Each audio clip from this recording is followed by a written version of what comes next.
Point. तो आज हम शुरू करने वाले हैं बीए सेकंड सेमेस्टर के लिए जो सीरीज़ हमने स्टार्ट की थी, उसमें आज हम यूनिट 5 को स्टार्ट करने वाले हैं। तो जैसे कि यूनिट 1, 2, 3 एंड 4 के सारे लेक्चर्स मैं ऑलरेडी अपलोड कर चुकी हूँ। अगर आपने वो नहीं देखे हैं तो उनका लिंक आपको डिस्क्रिप्शन बॉक्स और कमेंट बॉक्स में मिल जाएगा, वहाँ से देख सकते हो। तो अगर आपको ऐसे लिंक्स में प्रॉब्लम आती है तो एक सेपरेट प्लेलिस्ट बनी हुई है जिसमें कि बीए सेकंड सेमेस्टर इंग्लिश के नाम से प्लेलिस्ट बनी है चैनल पे, जिसमें सारी की सारी वीडियोस आपको सीक्वेंस वाइज मिल जाएंगी। तो वहाँ से भी आप उनको देख सकते हो। और उसके अलावा बाकी सारे लेक्चर्स के या किसी और भी लेक्चर्स के अगर आपको फ्री नोट्स या पीडीएफ चाहिए तो आप टेलीग्राम ग्रुप ज्वाइन कर सकते हो, वहाँ से डाउनलोड कर सकते हो।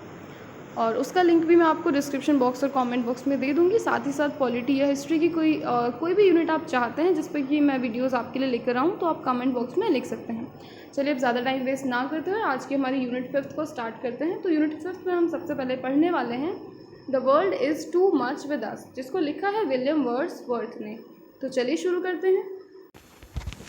तो देखिए यहाँ पे पोइट कहते हैं the world is too much with us late and soon, कि जो देखिए दुनिया है या जो एक आप कह सकते हो जो संसार है वो इंसान से काफ़ी हद तक परेशान हो चुका है और जल्द ही वो और ज़्यादा परेशान होने वाला है। मतलब पहले भी होता रहा है, अभी भी हो रहा है और आगे और ज़्यादा परेशान होने वाला है।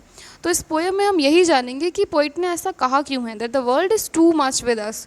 तो टू मच विद अस के देखिए काफ़ी सारे मीनिंग्स निकलते हैं कि या तो हम वर्ल्ड से परेशान हैं या वर्ल्ड हमसे परेशान है। अब क्या चीज़ें पोइट ने यहाँ पे डिस्क्राइब की हैं उनको हम पढ़ेंगे।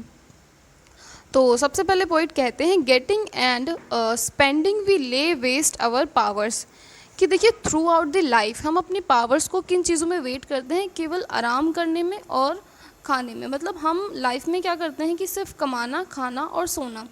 तो ये कहते हैं कि जो इंसान है वो इन्हीं 3 चीज़ों तक सीमित रह जाता है, कि अपनी पावर्स को वो यहीं तक मतलब इन्हीं चीज़ों में एक तरीके से खोता रहता है, यहीं पे उसकी पावर्स एक तरीके से सीमित हो जाती हैं।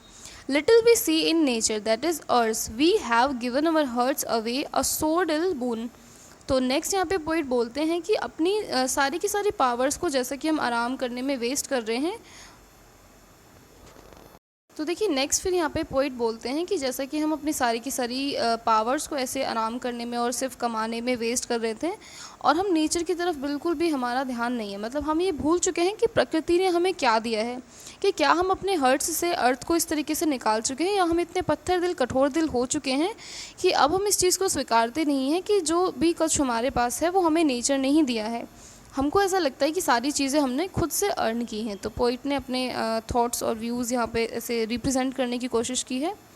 तो नेक्स्ट देखिए वो क्या कहने की कोशिश करते हैं। अगर नेक्स्ट लाइन को हम पढ़ें तो पोइट ने यहाँ पे बोला है this sea that bares her bosom to the moon the winds that will be howling at all hours. तो देखिए इनके कहने का मतलब है कि जैसे समुद्र है वो हमेशा चंद्रमा के सामने ऐसे सीना ताने खड़ा रहता है, और अगर हम हवाओं की बात करें तो वो हमेशा ऐसे बहती रहती हैं।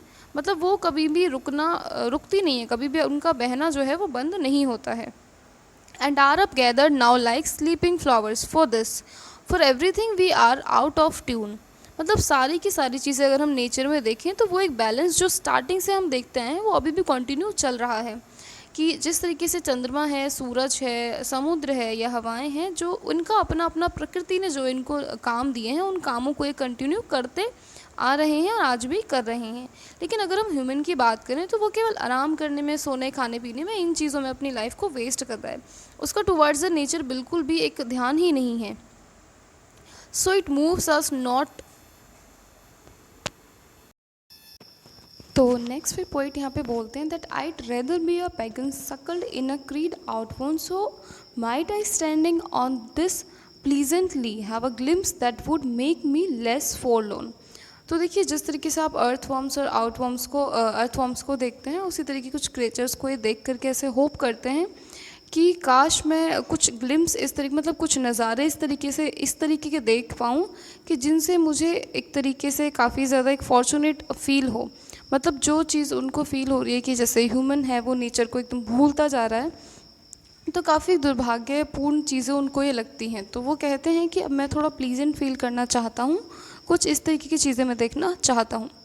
तो नेक्स्ट में फिर वो कहते हैं have sight of Proteus rising from the sea और hear old Triton blow and his wreathed horn.